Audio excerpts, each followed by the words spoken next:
ಇವತ್ತು on voice of Bengaluru extremely inspiring ಆಗಿರೋ ಕಪಲ್ನ ನಾನು ಮಾತಾಡಿಸ್ತಿರೋದು ನನಗೆ ಸಿಕ್ಕಾಬಡೆ ಖುಷಿ ಇದೆ.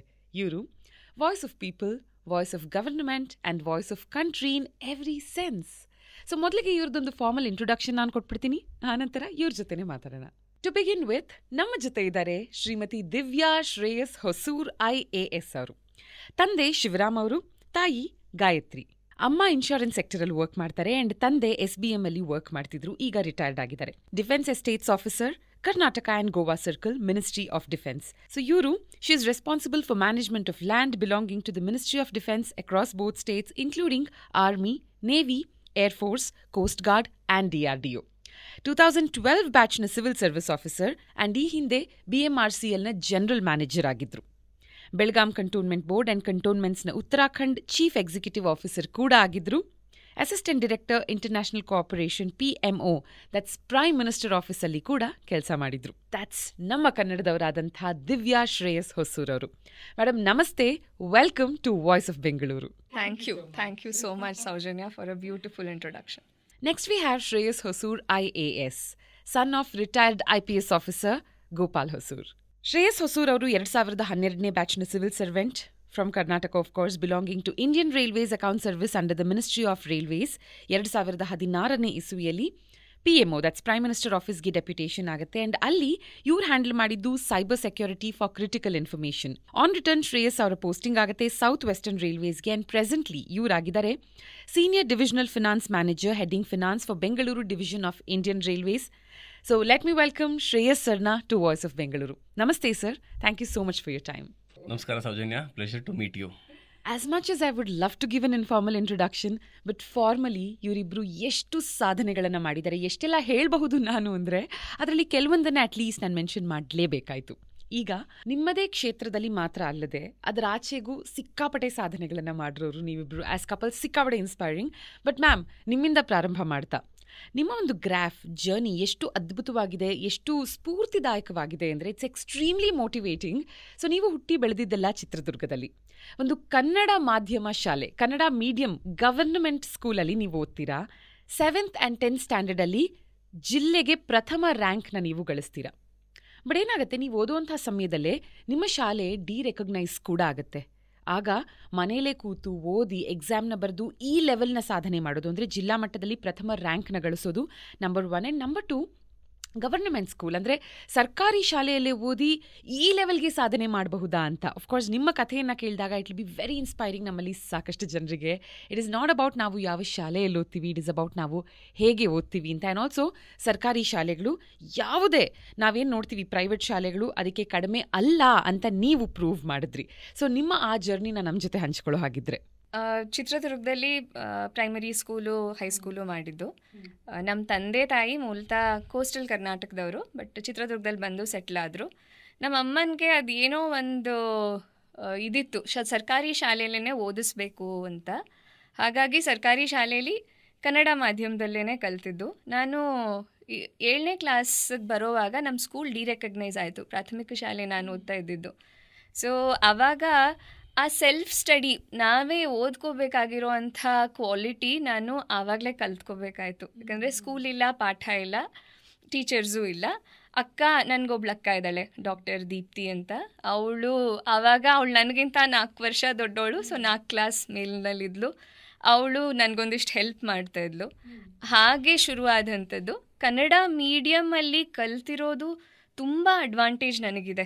ನನಗೊಂದು ಅಂದರೆ ನಮ್ಮ ಭಾಷೆ, ನಮ್ಮ ಸಾಹಿತ್ಯ, ಅದ್ರ ಮೇಲಿರೋ ಪ್ರೀತಿ, ಅದು ಯಾವತ್ತೂ ಕಡಿಮೆ ಆಗದೇ ಇರೋವಂಥ ಒಂದು ಒಲವಿದೆ ನನಗೆ ಕನ್ನಡದ ಮೇಲೆ. ಆದರೆ ಹೆಚ್ಚಿನ ತರಗತಿಗೆ ಹೋಗ್ತಾ ಹೋಗ್ತಾ ಇಂಗ್ಲೀಷ್ ಇಲ್ಲಿ ಬರದೇ ಇರೋದು ಒಂದು ತುಂಬ ದೊಡ್ಡ ಪ್ರಾಬ್ಲಮ್ ಆಯಿತು. PUC ಬರೋ ಅಷ್ಟರಲ್ಲಿ ಪೂರ್ತಿ ಎಲ್ಲವೂ ಇಂಗ್ಲೀಷಲ್ಲಿರುತ್ತೆ. ಅದಲ್ಲದೆ ಯಾವುದೋ ಒಂದು ಸಮ್ಮರ್ ಕ್ಯಾಂಪ್ಗೆ ಅಂತ ಚಿತ್ರದುರ್ಗದಿಂದ ಬೆಂಗಳೂರಿಗೆ ಬಂದಿದ್ದೆ ನಾನು. ಕ್ರಿಯೇಟಿವ್ ಸೈನ್ಸ್ ಫಿಕ್ಷನ್ ರೈಟಿಂಗ್ ಅನ್ನೋ ಯಾವುದೋ ಒಂದು ಇದರಲ್ಲಿ ಸೆಲೆಕ್ಟ್ ಆಗಿದ್ದೆ ಜಿಲ್ಲಾ ಮಟ್ಟದಲ್ಲಿ. ಅದರಲ್ಲಿ ಬಂದಿದ್ದೆ ನಾನು. ಆಗ ಇಲ್ಲಿನ ಮಕ್ಕಳು ಎಷ್ಟೋ ಜನ, ಅದು ನಾನು 9ನೇ ಕ್ಲಾಸಲ್ಲಿದ್ದಾಗ, ತುಂಬ she is not talking proper English ಅಂತ ತುಂಬ ಜನ ನನ್ನನ್ನು ಇದು ಮಕ್ಕಳು ಹೀಗೆ ಜೋಕ್ ಮಾಡಿ ತುಂಬ ಒಂಥರ ನಗೆ ಪಾಟ್ಲಿಗೆ ಆದಂಗಾಗಿ ತುಂಬ ಬೇಸರ ಮಾಡ್ಕೊಂಡು ಮನೆಗೆ ಹೋದೆ ನಾನು. ಬಟ್ ಸಂಹಾವ್ ಒಂದು ಸೂಪರ್ ಪವರ್ ಅನ್ನೋದು ಅಂತಂದರೆ ನನಗೆ ಏನೇ ಚಾಲೆಂಜ್ ಕೊಟ್ರು ನಾನು ಅದರಿಂದ ಬಾಕ್ ಡೌನ್ ಆಗಲ್ಲ. ಸೊ ಒಂದು ಹೇಳಿದ್ರೆ ಅದನ್ನು ಕಲಿತು ತೋರಿಸ್ತೀನಿ ಅನ್ನೋದು. ಹಾಗಾಗಿ ಆವತ್ತಿನ ದಿನದಿಂದ ಅಲ್ಲಿ ಚಿತ್ರದುರ್ಗ ಜಿಲ್ಲಾ ಲೈಬ್ರರಿ ಇದೆ ಒಂದು, ಅಲ್ಲಿ ಹೋಗಿ ಕೂತ್ಕೊಳ್ಳೋದು. ಸ್ಕೂಲ್ ಇರಲಿ ಸ್ಕೂಲ್ ಇಲ್ಲದೆ ಇರಲಿ ಹೋಗಿ ಕೂತ್ಕೊಳ್ಳೋದು, ಓದೋದು ಇಂಗ್ಲೀಷ್ ಪುಸ್ತಕಗಳನ್ನ. ಸ್ಟಾರ್ಟಿಂಗಲ್ಲಿ ಅರ್ಥ ಆಗ್ತಿರ್ಲಿಲ್ಲ, ಪರವಾಗಿಲ್ಲ, ವರ್ಡ್ಸ್ನ ನೋಟ್ ಡೌನ್ ಮಾಡ್ಕೊಳ್ಳೋಕೆ ಶುರು ಮಾಡಿದ್ದೆ. ಹಾಗೆ ಇತ್ತೀಚೆಗೆ ನಮ್ಮಮ್ಮ ಅದ್ರದ್ದು ಫೋಟೋಸ್ ಎಲ್ಲ ಕಳಿಸ್ದಾಗಲೇ ನೆನಪಾಗಿದ್ದದೆಲ್ಲ. ಆದರೆ ಬರ್ತಾ ಬರ್ತಾ ಇಂಗ್ಲೀಷ್ ಒಂದು ಲೆವೆಲ್ಗೆ ಚೆನ್ನಾಗೇ ಆಯಿತು. ಇಂಜಿನಿಯರಿಂಗಿಗೆ ನಾನು ಬೆಂಗಳೂರಿಗೆ ಬಂದೆ. ಇಂಜಿನಿಯರಿಂಗ್ ಕಾಲೇಜಲ್ಲಿ ಒಂದು ಸಲ ಇದು ಹೇಗೆ ನಾವೇ ಕಲ್ತ್ಕೊಂಡಿರ್ತೀವಲ್ಲ, ನಾವು ಕೇಳ್ಕೊಂಡಿರಲ್ಲ. ಸೊ ಎಲ್ಲ ಪ್ರೊನೌನ್ಸಿಯೇಷನ್ ಸರಿಗೆ ಬರಲ್ಲ ನಮಗೆ. ನಾನು ಈಗ ಕಣ್ಣೀರಿಗೆ ಟಿಯರ್ ಅಂತಾರೆ, ಪೇಪರ್ ಹರಿಯೋದಕ್ಕೆ ಟೇರ್ ಅಂತಾರೆ, ಎರಡರದ್ದು ಸ್ಪೆಲ್ಲಿಂಗ್ ಸೇಮು. ಸೊ ನಾವು ಅದನ್ನು ಟಿಯರ್ ಅಂತಲೇ ಓದಿರ್ತೀವಿ, ಗೊತ್ತಿಲ್ಲದೆ ಇದ್ದವರು. ಸೊ ಅದೇ ಇದು ನಾನು ಒಂದ್ಸಲ ಹಿಂಗೆ ಹೇಳೋವಾಗ ಏನೋ ಹೇಳಿದ್ದಕ್ಕೆ ಇಂಜಿನಿಯರಿಂಗ್ ಕಾಲೇಜಲ್ಲಿ ಕೂಡ I got made fun of ಹಾಸ್ಟೆಲಲ್ಲಿದ್ದಾಗ. ಸೊ ಆವಾಗ ಮತ್ತೆ ಅನಿಸ್ತು, ನನಗೀಗ ವೊಕ್ಯಾಬ್ಯುಲರಿ ಚೆನ್ನಾಗಿದೆ, ಹೇಳೋದು ಚೆನ್ನಾಗಿ ಬರಬೇಕು ಅಂದರೆ I have to work on it ಅಂತ. ಆಗ ಯೂಟ್ಯೂಬ್ ಇಲ್ಲ, ಇಂಟರ್ನೆಟ್ ಇಲ್ಲ. So I started listening to a lot of interviews which was ಅಂದರೆ ಹಿಂಗೆ ಜನರಲಿ ಏನಾಗುತ್ತೆ ಅಥವಾ ಭಾಷಣಗಳಿದ್ರೆ ಅಥವಾ ನ್ಯೂಸ್ ಚಾನೆಲ್ಸಲ್ಲಿ ಮಾತಾಡೋದು. ಹಾಗಾಗಿ ಹಾಗೆ ಮಾಡ್ಕೊಂಡು ರೂಢಿ ಮಾಡ್ಕೊಂಡು ಹೋಗಿ by the time I appeared for UPSC language was not a barrier. ಹಾಗೆ ಕಲ್ತಿದ್ದು. ಆ ಒಂದು ಕಲ್ತ್ಕೊಳ್ಬೋದಾಗಿದ್ದು ಒಂದು ನನಗೆ ಗೊತ್ತಿತ್ತಲ್ಲ ಹೇಗೆ ಕಲ್ತ್ಕೋಬೇಕು ಅಂತ. ಹಾಗಾಗಿ ನಾನು ಉತ್ತರಾಖಂಡಲ್ಲಿ ಪೋಸ್ಟ್ ಆದಾಗ ಚಿತ್ರದುರ್ಗದ ಒಂದು ಹುಡುಗಿ ಅಲ್ಲಿ ಹೋಗಿ ಹಿಂದಿಲಿ ಅಡ್ಮಿನಿಸ್ಟ್ರೇಷನ್ ಮಾಡಬೇಕು, ಫುಲ್ಲಿ ಹಿಂದಿಯಲ್ಲಿ ಪೂರ್ತಿ ಅಡ್ಮಿನಿಸ್ಟ್ರೇಷನು. ಅದನ್ನು ನಾನು ಸೇಮ್ ಟೆಕ್ನಿಕ್ನ ನಾನು ಹಿಂದಿ ಕಲ್ತ್ಕೊಳ್ಳೋಕ್ಕೆ ಯೂಸ್ ಮಾಡಿದೆ. ಹಾಗಾಗಿ ಹಿಂದಿ ಇಂಗ್ಲೀಷ್ ಎಲ್ಲವೂ ಈಗ ಅಂದರೆ ಬಿಹಾರದವರು ಅಥವಾ UP ಅವರು ಮೇಡಮ್ ಆಪ್ಕಿ ಹಿಂದಿ ಬಡಿ ಅಚ್ಚಿ ಹೇ ಅಂತ ಹೇಳಿದ ತಕ್ಷಣ ನನಗೆ thanks to the Kannada medium school, ನನ್ನ ಕನ್ನಡ ಸ್ಟ್ರಾಂಗ್ ಆಗಿದ್ದರಿಂದ ಇಂಗ್ಲೀಷ್ ಸ್ಟ್ರಾಂಗ್ ಆಯಿತು, ಇಂಗ್ಲೀಷ್ ಸ್ಟ್ರಾಂಗ್ ಇದ್ದಿದ್ದರಿಂದ ಈಗ ಹಿಂದಿ ಕೂಡ ಸ್ಟ್ರಾಂಗ್ ಆಯಿತು ಅಂತ that I give credit to. Also ma'am, ನಿಮ್ಮ ಎಕ್ಸ್ಪೀರಿಯನ್ಸಿಂದ ನೀವು ಹೇಳೋ ಹಾಗಿದ್ರೆ, ಯಾಕಂದರೆ ನೀವು ಕನ್ನಡ ಮಾಧ್ಯಮ ಶಾಲೆಯಲ್ಲಿ ಓದ್ತೀರಾ, ಹಾಗಾಗಿ ನೀವು ಕಾಲೇಜ್ಗಂತ ಸೇರಿಕೊಂಡಾಗ ಆಗ ಇಂಗ್ಲೀಷ್ ಕಲಿಬೇಕಾಗಿ ಬಂತು. ಆ್ಯಂಡ್ ನಿಮ್ಮ ಮೊದಲ ಪೋಸ್ಟಿಂಗ್ ಆದಾಗ ನಾರ್ತ್ ಇಂಡಿಯಾದಲ್ಲಿ ಆವಾಗ ಫ್ರೆಶ್ ಆಗಿ ಹಿಂದಿ ಕಲಿಬೇಕಾಗಿ ಬಂತು. ಸೊ ಡು ಯು ಥಿಂಕ್ ಸ್ವಲ್ಪ ಕಂಪ್ಯಾರಿಟಿವ್ಲಿ ಸೌತ್ ಇಂಡಿಯನ್ಸ್ಗೆ ಅಂದರೆ ರೀಜನಲ್ ಪ್ಲೇಸಸ್ಸಿಂದ ಬಂದಂಥವ್ರಿಗೆ, ಅದು ಕರ್ನಾಟಕ ಇರಬಹುದು, ತೆಲಂಗಾಣ, ಆಂಧ್ರ ಪ್ರದೇಶ್, ತಮಿಳುನಾಡು, ಇವರಿಗೆ ಒಂದು ಸ್ವಲ್ಪ ಹೆಚ್ಚು ಕಷ್ಟ ಆಗುತ್ತೆ ಅಂತ. ಯಾಕಂದರೆ ಅವರು ಅಲ್ಲಿನ ಜನರಿಗೆ ಹೊಂದ್ಕೊಳ್ಳೋದ್ರ ಜೊತೆ ಅಲ್ಲಿನ ಕಲ್ಚರ್ನ ಅರ್ಥ ಮಾಡ್ಕೊಳ್ಬೇಕು ಅನ್ನೋದ್ರ ಜೊತೆಗೆ ಅವರು ಭಾಷೆಯನ್ನು ಕಲಿಬೇಕಾಗುತ್ತೆ. So do you think south ಇಂಡಿಯನ್ಸ್ಗೆ ಇದೊಂದು ಸ್ವಲ್ಪ ಎಕ್ಸ್ಟ್ರಾ ಕಷ್ಟ ಆಗಬಹುದು ಅಂತ ಅಥವಾ ಚಾಲೆಂಜಿಂಗ್ ಆಗಬಹುದು ಅಂತ? ಆದರೆ ಅಲ್ಲ, ತುಂಬ ಜನ ಆಫೀಸರ್ಸು ಕರ್ನಾಟಕ ಕಾಡರಿಗೆ ಪೋಸ್ಟ್ ಆದವರು ಕನ್ನಡ ಅಷ್ಟು ಚೆನ್ನಾಗಿ ಕಲಿತು ತುಂಬ ಬ್ಯೂಟಿಫುಲ್ಲಾಗಿ ಮಾತಾಡೋರು ಇದ್ದಾರೆ. ಒಂದು ಇನ್ನೊಂದು ಭಾಷೆ ಒಂದು ಕಲ್ಚರ್ನ ಒಂದು ಫೇಸ್ ಅಂತ ಹೇಳ್ಬೋದು. ನೀವು ಆ ಭಾಷೆ ಕಲ್ತ್ಕೊಂಡಾಗ ಅದ್ರ ಹಿಂದಿನ ಕಲ್ಚರ್ ಗೊತ್ತಾಗತ್ತೆ. ಸೊ ಒಂದು ಭಾಷೆ, ನಮ್ಮ ಮಾತೃಭಾಷೆ ಸ್ಟ್ರಾಂಗ್ ಆಗಿರಬೇಕು, ಬಟ್ ಬೇರೆ ಭಾಷೆ ಕಲಿತಷ್ಟು ಅಲ್ಲಿನ ಜನಜೀವನ, ಅಲ್ಲಿನ ಕಲ್ಚರ್ ಆಗ್ತಾ ಹೋಗುತ್ತೆ. ಗಾದೆಗಳಿರಲಿ, ಒಂದು ಉಕ್ತಿಗಳಿರಲಿ, ಎಲ್ಲವೂ ಅಲ್ಲಿನ ಜನಜೀವನದ ಸುತ್ತಮುತ್ತ ಇರುತ್ತಲ್ಲ. ಕಲ್ತ್ಕೊಂಡು ಹೋಗ್ತಾ that actually helps one be a better person ಅಂತ ನನಗನ್ಸುತ್ತೆ ಪರ್ಸ್ನಲ್ ಎಕ್ಸ್ಪೀರಿಯನ್ಸಲ್ಲಿ. ಹಾಗಂತ ಅದೇ ಪರ್ಸ್ನಲ್ ಇಂಟ್ರೆಸ್ಟ್ ಇದೆ, ಏನು ಬೇಕಾದರೂ ಕಲ್ತ್ಕೋಬೋದು ಅನಿಸುತ್ತೆ. ಸೌಜನ್ಯ ಮ್ಯಾಮ್ ಏನು ಹೇಳ್ತಾರೆ, ಭಾಷೆ ಚಿಕ್ಕ ವಯಸ್ಸಲ್ಲಿ ಪಿಕಪ್ ಮಾಡೋದು ಸಿಕ್ಕಾಬಡೆ ಈಸಿ ಅಂತ, but you have challenged that and ಹೊಸ ಭಾಷೆಗಳನ್ನು ಕಲಿತಾನೆ ಹೋಗ್ತಾ ಇದ್ದೀರಾ. ಸೊ ನೀವು ma'am you have literally manifested IAS officer ಆಗೋದನ್ನು. ಆ್ಯಂಡ್ ಇದಕ್ಕೆ ನಿಮಗೆ ಆ ಸ್ಫೂರ್ತಿ ಅಥವಾ ಫಸ್ಟ್ ಥಾಟ್ ಎಲ್ಲಿಂದ, ಯಾವಾಗ, ಹೇಗೆ ಬಂತು ನೆನಪಿದೆಯಾ? ಯಾಕಂದರೆ ಶ್ರೇಯಸ್ ಸರ್ ಕೇಸಲ್ಲಿ ಏನಂದರೆ ಮನೇಲೇ ಒಬ್ಬರು ಇನ್ಸ್ಪಿರೇಷನ್ ಇದ್ದರು, ತಂದೆನೇ ಬಿಗ್ಗೆಸ್ಟ್ ಇನ್ಸ್ಪಿರೇಷನ್ ಸಿವಿಲ್ ಸರ್ವಿಸ್ನ ಮಾಡಬೇಕು ಅನ್ನೋದಕ್ಕೆ. ಬಟ್ ನಿಮ್ಮ ಕೇಸಲ್ಲಿ it was not the same. ಹೌದು, I come from a family, absolute middle class family. ಏನೂ ಯಾವುದೇ ರೀತಿ ಸಿವಿಲ್ ಸರ್ವಿಸಸ್ ಬ್ಯಾಕ್ಗ್ರೌಂಡ್ ಇಲ್ಲ ಎರಡೂ ಕಡೆ, ನಮ್ಮ ತಂದೆ ಕಡೆ ಆಗಲಿ ತಾಯಿ ಕಡೆ ಆಗಲಿ. ಬಟ್ ಒಂದು ನನಗೆ first exposure for civil services ಆಗಿದ್ದು ನಮ್ಮ ಅಮ್ಮನಿಂದಾಗಿ. ಅಮ್ಮ ತುಂಬ ಸೋಷಿಯಲ್ ಸರ್ವಿಸ್ ಮಾಡ್ತಾರೆ ಚಿತ್ರದುರ್ಗದಲ್ಲಿ. Blood bank, I bank, rotary, ಮತ್ತು ಈ ಎನ್ವೈರ್ನ್ಮೆಂಟ್ ರಿಲೇಟೆಡ್ ಇರಲಿ ಅಥವಾ ಯಾರಿಗೋ ಹೀಗೆ ಸ್ಕಿಲ್ ಡೆವಲಪ್ಮೆಂಟ್ ಇರಲಿ, ಮಹಿಳಾ ಒಂದು ದಿನಾಚರಣೆ ಸುತ್ತಮುತ್ತ ಇರಲಿ, ಅಂಥದ್ದು ಎಲ್ಲದನ್ನೂ ತುಂಬ ಕೆಲಸಗಳು ಮಾಡಿದಂಥವ್ರು. ಅವ್ರು ಮಾಡುವಾಗ ಅವರ ಇಂಟರಾಕ್ಷನ್ ಡಿಸ್ಟ್ರಿಕ್ಟ್ ಅಡ್ಮಿನಿಸ್ಟ್ರೇಷನ್ ಜೊತೆ ಆಗ್ತಾಯಿತ್ತು ಚಿತ್ರದುರ್ಗದ DCSP ನಮಗೆ ಫಸ್ಟ್ ಎಕ್ಸ್ಪೋಜರ್. ಸೊ ನಾನು ಒಂದು 5th ಒಂದೆರಡು ಸಲ ಅವಾಗಿಂದ ಅಮ್ಮ ಜೊತೆ ಕರ್ಕೊಂಡು ಹೋಗಿ ಒಂದಿಬ್ರನ್ನೆಲ್ಲ ಮೀಟ್ ಮಾಡಿಸಿದ್ರು, ಹಿಂಗೆ ಯಾವುದೋ ಕಾರ್ಯಕ್ರಮದಲ್ಲಿ ಏನೋ ಒಂದು ಭಾಷಣ ಮಾಡುವಾಗ. ಆ ಸಮಯದಲ್ಲೇ ನಮ್ಮ ಚಿತ್ರದುರ್ಗ ಜಿಲ್ಲೆಯಲ್ಲಿ KJ ಶ್ರೀನಿವಾಸ್ ಸರ್ ಅಂತ ಅವರು ಫಾರಿನ್ ಸರ್ವಿಸಲ್ಲಿದ್ದಾರೆ, ಅವರು ಚಿತ್ರದುರ್ಗ ಜಿಲ್ಲೆಯವರು. ಅವರು ಕ್ಲಿಯರ್ ಮಾಡಿದ್ರು. ಅವರ ಇದನ್ನು ಫೆಲಿಸಿಟೇಷನ್ ಸೆರೆಮನಿಗೆ ಕರ್ಕೊಂಡು ಹೋದರು ಅದೇ ಟೈಮಲ್ಲಿ ಅದು. ಸೊ ಆವಾಗ ಏನಿದು ಏನು ಅಂತ ಕುತೂಹಲ ಬಂತು. ಸೊ ಅಮ್ಮ ಎಲ್ಲ ಕುತ್ಕೊಂಡು ಎಕ್ಸ್ಪ್ಲೇನ್ ಮಾಡಿದ್ರು, ನೋಡು ನೀನು ಒಂದು ದೇಶಕ್ಕೆ ಈ ಥರ ಸೇವೆ ಮಾಡ್ಬೋದು ಈ ಥರ ಜಾಗದಲ್ಲಿ ಕುತ್ಕೊಂಡು ಅಂತ. ಹಾಗೆ ಶುರುವಾಗಿದ್ದು. ಸೊ 7th ಜಿಲ್ಲೆಗೆ ಹೈಯೆಸ್ಟ್ ಮಾರ್ಕ್ಸ್ ಬಂದಾಗ ಪೇಪರ್ನವ್ರು ಇಂಟ್ರ್ಯೂ ಮಾಡಿದಾಗ ಹೇಳಿದ್ದೆ ನಾನು, ನನಗೆ ಏನಾಗಬೇಕು, ನೀವು ಮುಂದೆ ದೊಡ್ಡವರಾದ್ಮೇಲೆ ಏನಾಗ್ತೀರಾ ಅಂದರೆ ನಾನು IAS ಅಧಿಕಾರಿ ಆಗಬೇಕು ಅಂತ. 10ನೇ ಕ್ಲಾಸಲ್ಲಿ ಮತ್ತೆ ಪೇಪರ್ ಇಂಟರ್ವ್ಯೂ ಆಯಿತು, ಜಿಲ್ಲಾ ಮಟ್ಟದಲ್ಲಿ ಒಂದು ಒಳ್ಳೆ ಮಾರ್ಕ್ಸ್ ಬಂದಿತ್ತು ಅಂತ. ಆಗ ಮತ್ತೆ ನಾನು ಹೇಳಿದಾಗ ಆವಾಗಲೂ ಮತ್ತೆ ಅದನ್ನೇ ಹೇಳಿದೆ ನಾನು. ಸೊ ಹಾಗೆ ಮ್ಯಾನಿಫೆಸ್ಟ್ ಮಾಡಿದ್ದು ಕೊನೆಗೆ ಐ ಥಿಂಕ್ ಇಟ್ ಎಂಡೆಡ್ ಇನ್ ಅಂದರೆ ಐ ಥಿಂಕ್ ಗೊತ್ತಿಲ್ಲದೇನೆ ಮ್ಯಾನಿಫೆಸ್ಟ್ ಮಾಡಿಕೊಂಡೆ ನಾನು ಅದನ್ನು. ಬಟ್ ಆ ಥರ ಶುರುವಾಗಿದ್ದ journey main intention was to contribute to the nation's building and nation's development. ಅದು ಗೊತ್ತಿಲ್ಲದೆ ಇಷ್ಟೊಂದು ಅವೇರ್ನೆಸ್ ಇದ್ದು ಇಟ್ಕೊಂಡಂಥ ಗುರಿ ಏನಲ್ಲ. ಬಟ್ ಹೋಗ್ತಾ ಹೋಗ್ತಾ ಅದೇ ಸ್ಟ್ರಾಂಗ್ ಆಗ್ತಾ ಹೋಯಿತು. ಇಂಜಿನಿಯರಿಂಗ್ ಮಾಡಿದೆ, ಬಟ್ ಇಂಜಿನಿಯರ್ ಆಗಿ ಕೆಲಸ ಮಾಡೋದಕ್ಕಿಂತ ಇದರ ಒಲವು ಜಾಸ್ತಿ ಇದ್ದಿದ್ದರಿಂದ ಹಾಗೆ ಹೋಗಿ ಮತ್ತೆ UPSCಗೆ ಪ್ರಿಪೇರ್ ಆಗಿ ಎಕ್ಸಾಮ್ ಕೊಟ್ಟಿದ್ದಾಯಿತು. ಸರ್, ನಿಮ್ಮ ವಿಷಯಕ್ಕೆ ಬಂದಾಗ ಅಫ್ಕೋರ್ಸ್ ತಂದೆ ಮೊದಲ ಇನ್ಸ್ಪಿರೇಷನ್, ನಮ್ಮೆಲ್ಲರಿಗೂ ತಂದೆ ಮೊದಲ ಹೀರೋ. ಸೊ 2 ಥರ ಆಗಬಹುದು ಇಲ್ಲಿ. ಏನಂದರೆ ಅಪ್ಪ IPS ಆಫೀಸರ್, ಸೊ ನೀವು ಸಿವಿಲ್ ಸರ್ವಿಸ್ ತೊಗೋಬೇಕು ಅಂತ ನಿಮಗೆ ಅನಿಸಿರಬಹುದು. ನಂಬರ್ 2, ಕೆಲವೊಂದು ಸಲ ಏನಾಗುತ್ತೆ, ತಂದೆ ತಾಯಿ ಓಕೆ ನನ್ನ ಫೀಲ್ಡ್ನೇ ನನ್ನ ಮಗ ಅಥವಾ ಮಗಳು ಚೂಸ್ ಮಾಡಲಿ ಅಂತ ಅನ್ಕೋಬಹುದು, ಬಟ್ ಮಕ್ಕಳಿಗೆ ಅದು ಇಷ್ಟ ಇಲ್ಲದೆ ಇರಬಹುದು. ಸೊ ನಿಮ್ಮ ಕೇಸಲ್ಲಿ ಏನಾಗಿತ್ತು ಆ್ಯಂಡ್ ಯಾವ ಪಾಯಿಂಟ್ ಆಫ್ ಲೈಫಲ್ಲಿ ನಿಮಗೆ ನಾನು ಸಿವಿಲ್ ಸರ್ವೆಂಟ್ ಆಗಬೇಕು ಅಂತ ಅನಿಸಿದ್ದು? ನೀವು ಹೇಳಿದಾಗೆ ಒಂಥರ ಇನ್ಸ್ಪಿರೇಷನ್ ಇದ್ದಿದ್ದು ಮನೆಯಲ್ಲೇ. ನಮ್ಮ ತಂದೆಯವರು ಮಾಡ್ತಿದ್ದ ಕರ್ತವ್ಯ, ಅವ್ರ ಸರ್ವಿಸ್ಸು ನಾನು ಚಿಕ್ಕವನಿದ್ದಾಗಲಿಂದ ನೋಡ್ಕೊಂಡು ಬಂದಿದ್ದೀನಿ. ಅವ್ರು ಆಗ್ತಿರೋ ಟ್ರಾನ್ಸ್ಫರು, ಪೋಸ್ಟಿಂಗು, ಆಮೇಲೆ ಅದರ ಪಾಸಿಟಿವ್ ಸೈಡ್ಸ್ ಏನಂತಂದರೆ ಏನೋ ಒಳ್ಳೆ ಕೆಲಸ ಮಾಡಿದಾಗ ಅವ್ರಿಗಿರೋ ಸ್ಯಾಟಿಸ್ಫ್ಯಾಕ್ಷನು, ಜನ ಬಂದು ಅವ್ರನ್ನ ರೆಕಗ್ನೈಸ್ ಮಾಡೋದು, ಇದನ್ನೆಲ್ಲ ಮುಂಚೆನೂ ನೋಡ್ಕೊಂಡು ಬಂದೆ. ಸೊ ಒಂಥರ subconsciously it kind of got into me that ಒಂದು ಜನರ ಸೇವೆ ಮಾಡಬೇಕು, ಆ ಥರ ಒಂದು ಪ್ರೊಫೆಷನಲ್ ಸೇರ್ಕೋಬೇಕು ಅಂತ. That is how it came about. But I think larger ಒಂಥರ ಅವೇರ್ನೆಸ್ ಬಂದಿದ್ದು around the time of engineering ಕಾಲೇಜಿಗೆ ಬಂದಾಗ. ಆವಾಗ ಅನಿಸ್ತು, ಇಲ್ಲ ದಿಸ್ ಇಸ್ ದ ಕರಿಯರ್ ನಾನು I should choose and that way I'll get to serve the country ಅಂತ ಒಂದು ಫೀಲಿಂಗ್ ಬಂತು. ಬಟ್ ದ ಡಿಸಿಷನ್ ಪೂರ್ತಿ ನಂದೆ ಇದರಲ್ಲಿ. ಬಟ್ ನಮ್ಮ ತಂದೆ ತಾಯಿ ಹೇಗಿದೆ ಅಂದರೆ they very open minded, very encouraging, very supportive. ಅಂದರೆ ಒಂದು ಕಡೆ ನನ್ನ ತಂದೆ ಇನ್ಸ್ಪಿರೇಷನ್ ಆದರೆ ನಮ್ಮ ತಾಯಿ ಒಂಥರ ಫ್ರೆಂಡ್, ಫಿಲಾಸಫರ್, ಗೈಡ್, ಸಪೋರ್ಟ್ ಆ ಥರ. ಸೊ ನನ್ನ ಮಾಡಬೇಕು ಅಂತ ಅಂದ್ಕೊಂಡಾಗ ಅವ್ರದ್ದು ಹೋಲ್ ಹಾರ್ಟೆಡ್ ಸಪೋರ್ಟ್ ನನಗೆ ಕೊಟ್ಟರು. ಆಮೇಲೆ ಇದಕ್ಕೆ ಪ್ರಿಪ್ರೇಷನ್ ಮಾಡಬೇಕಂದ್ರೆ ನಾನು ಕಂಪ್ಯೂಟರ್ ಸೈನ್ಸ್ ಇಂಜಿನಿಯರಿಂಗ್ ಮಾಡ್ಕೊಂಡು ಬಂದಿದ್ದು. ಬಟ್ ಕಂಪ್ಯೂಟರ್ ಸೈನ್ಸ್ ಇಂಜಿನಿಯರ್ ಅನ್ನೋ ಸಬ್ಜೆಕ್ಟು UPSCಯಲ್ಲಿ ಇರಲಿಲ್ಲ. So I had to pick 2 new subjects all together.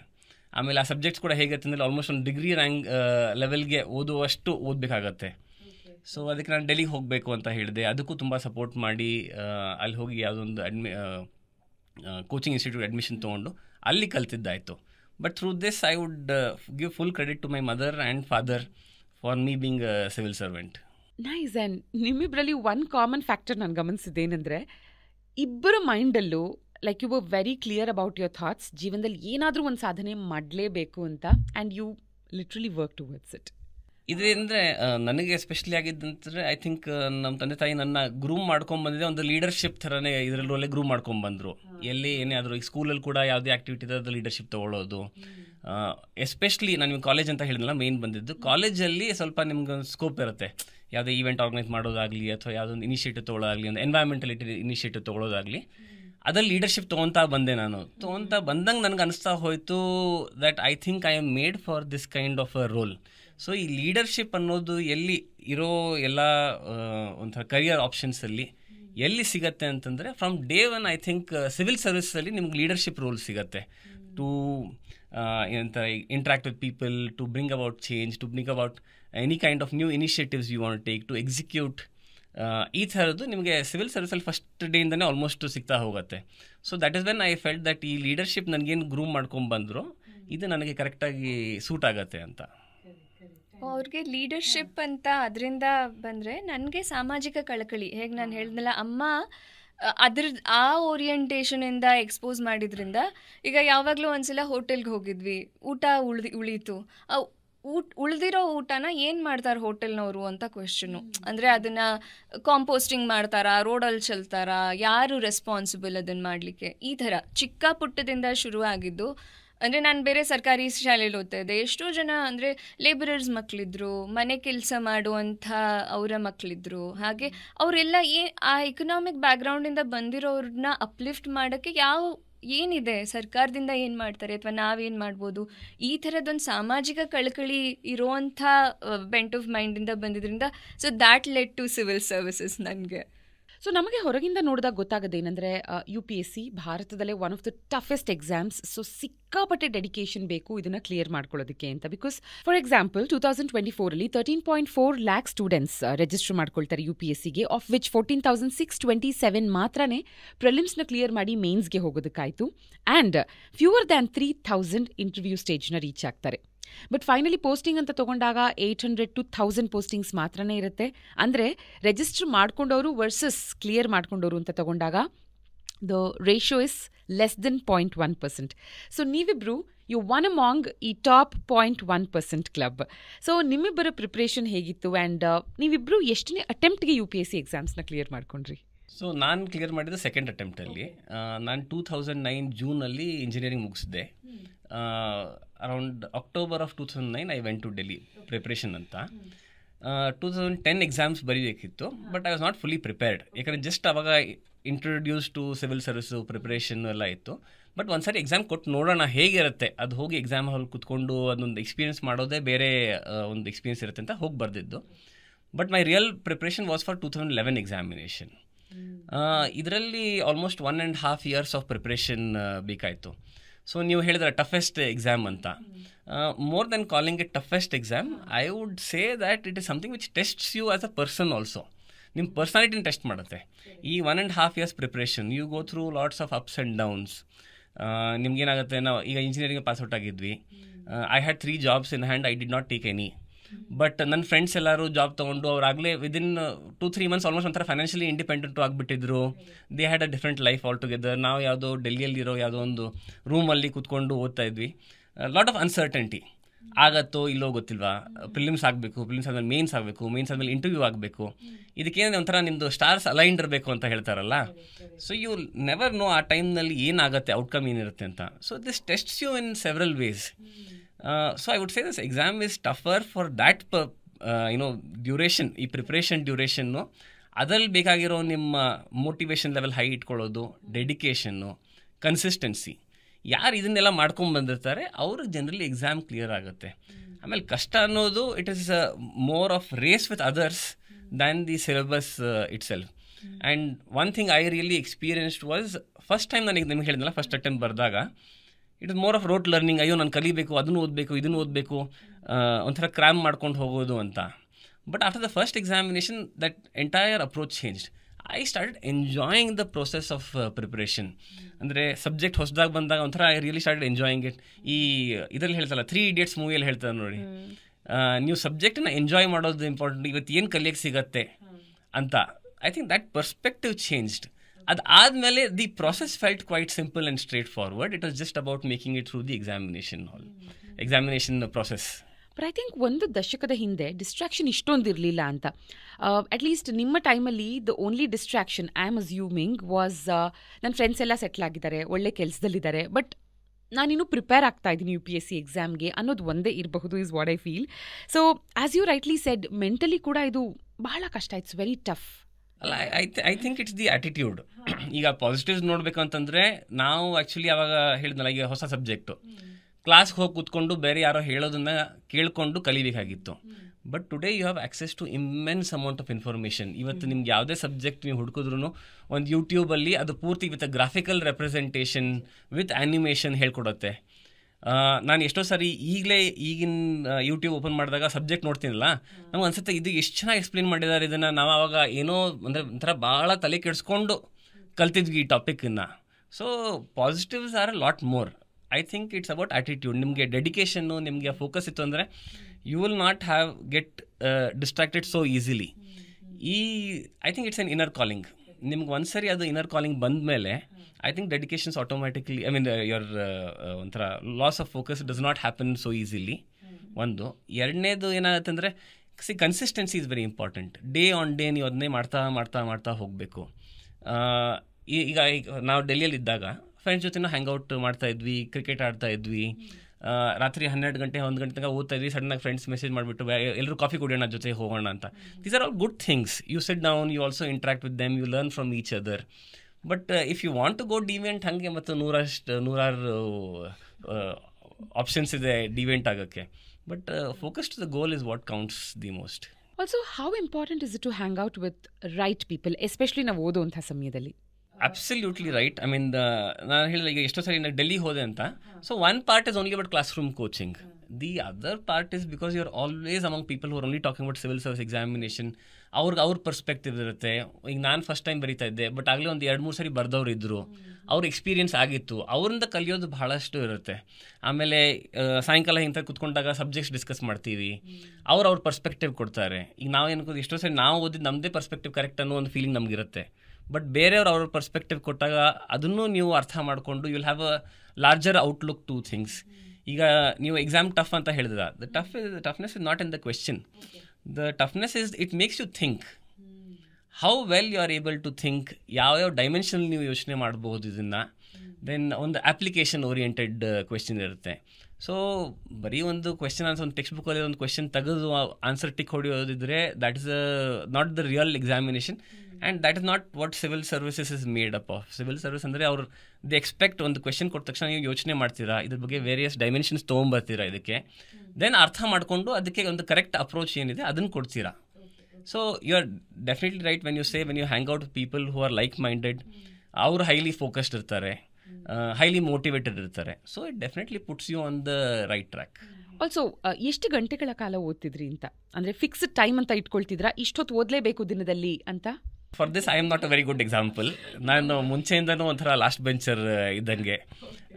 I was not, ನಾನು I keep telling that she was a nerd ಅಂತ, and I am not a nerd. ಅದಕ್ಕೆ ನಮ್ಮಲ್ಲಿ joke ಏನು ಅಂತಂತಂದರೆ that she would always sit in the first bench, ಆಯಿತಾ, I would always sit in the last bench.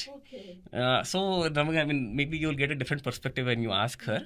But I relied more on consistency and thinking. So I would say on an average, consistently 6 hours per day I would study.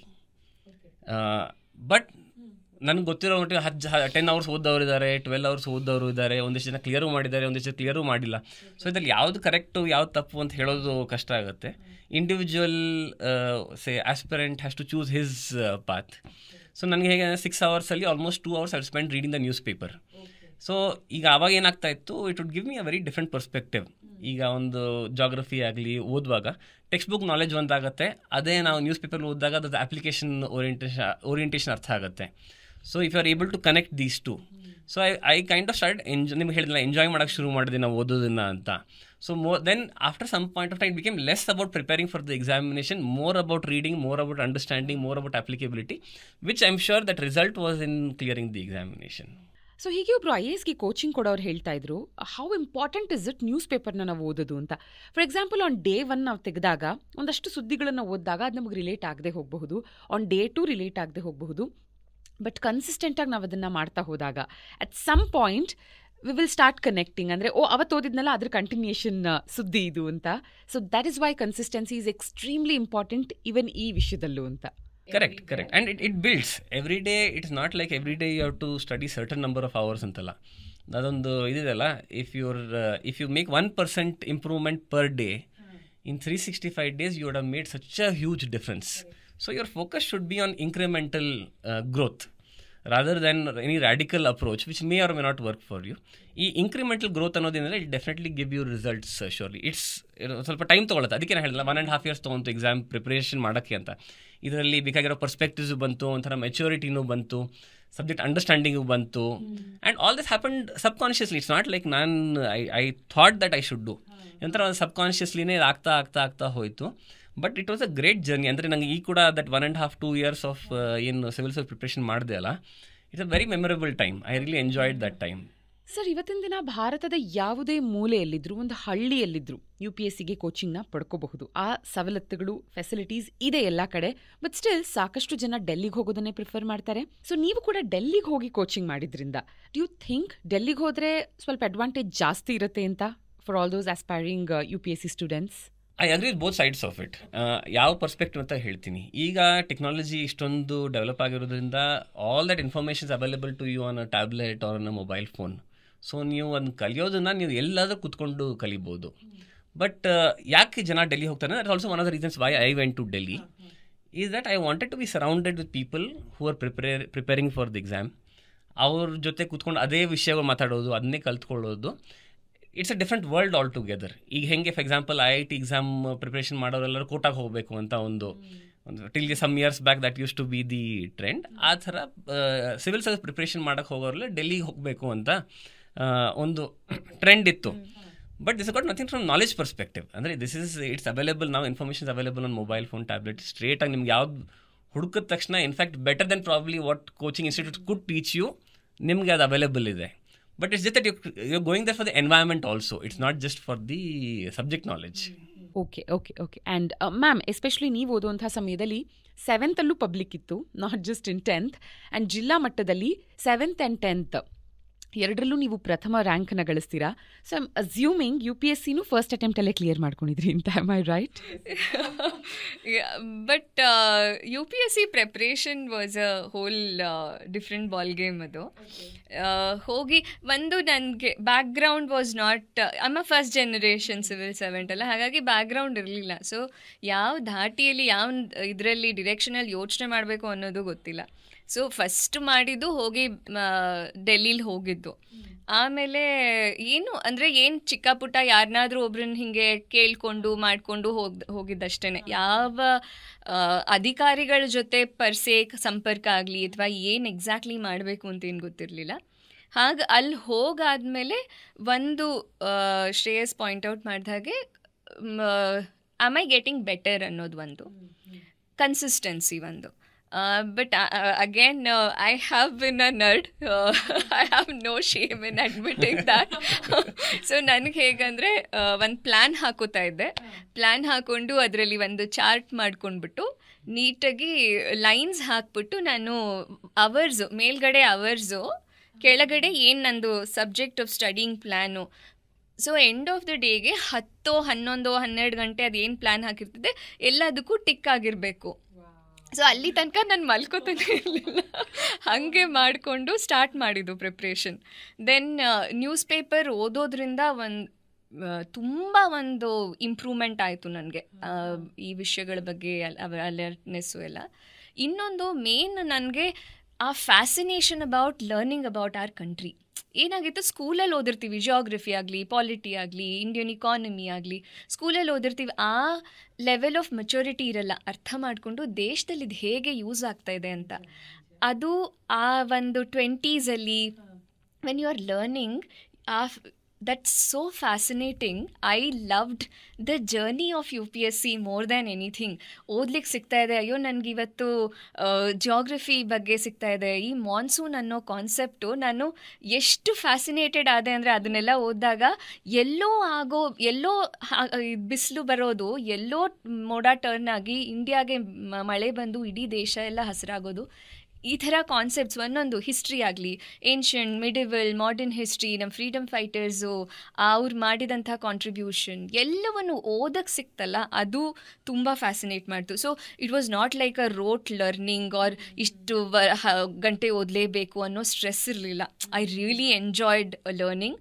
And foreign policy ಬಗ್ಗೆ ಓದೋದು, ಏನು contribution ಆಗ್ತಾಯಿದೆ, ಯಾವುದೋ ದೇಶದಲ್ಲಿ ಎಲ್ಲೋ ಒಂದು ಕಡೆ ಇರುವಂಥ mineral policy ನಮ್ಮ ದೇಶಕ್ಕೆ ಹೇಗದು ಇದಾಗುತ್ತೆ, ಆಗುತ್ತೆ.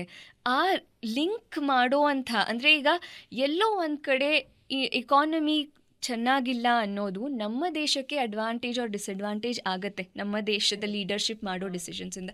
ಈ ಥರ interlinking of all streams coming together towards something bigger fascinated me so much that ನನಗೆ ಈ ಗಂಟೆಗಳು ಅಥವಾ ಇದು ಯಾವುದೂ ತಲೆಗೆ ಹೋಗಲೇ ಇಲ್ಲ.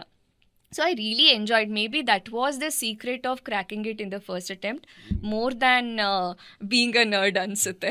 ಬಟ್ ಎಲ್ಲೋ ಒಂದು ಕಡೆ ಹೋಪ್ ಇತ್ತಾ? ನಿಮ್ಮ ಇನ್ಸ್ಟಿಂಕ್ಟ್ ಹೇಳ್ತಾ ಇತ್ತಾ ಇದು ಆಗೇ ಆಗುತ್ತೆ ಅಂತ? No, not at all. I think the burning desire and that no plan B, Saujanya. I did not have a plan B. Again, Shreyas ಹೇಳಿದಾಗ ನಾನು ಎಂಜಿನಿಯರಿಂಗ್ ಮಾಡಿದ್ದು. I also got placed in 2-3 very reputed companies. ನನ್ನ ಎಲ್ಲ friends ಕೆಲಸ ಮಾಡಿ financially independent ಆಗಿದ್ದಾರೆ. ನಾನು 2010-11ರಲ್ಲಿ prepare ಆಗಿದ್ದಲ್ಲ. ನಮ್ಮ ತಂದೆ 2014ರಲ್ಲಿ ರಿಟೈರ್ ಆಗೋರಿದ್ರು. ಒಂದೇ ಗೋಲು ನನಗೆ, ಪಪ್ಪ ರಿಟೈರ್ ಆಗೋ ಅಷ್ಟರಲ್ಲಿ ಕ್ಲಿಯರ್ ಮಾಡಿ ಫೈನಾನ್ಷಿಯಲಿ ಇಂಡಿಪೆಂಡೆಂಟ್ ಆಗಬೇಕು ಅಂತ. ಸೊ ಆ ಒಂದು ಡಿಸೈರ್ ಹೇಗಿತ್ತು ಅಂದರೆ I did not have a plan B. I never, ಈಗ ಅನ್ಸುತ್ತೆ ನಾನು ಕ್ಲಿಯರ್ ಮಾಡಿಲ್ಲ ಅಂದರೆ ಏನು ಮಾಡ್ತಾ ಇದ್ದೆ ಅಂತ. I never really thought about it. I just kept studying, got involved so much in the subject and the preparation that I really did not think about it.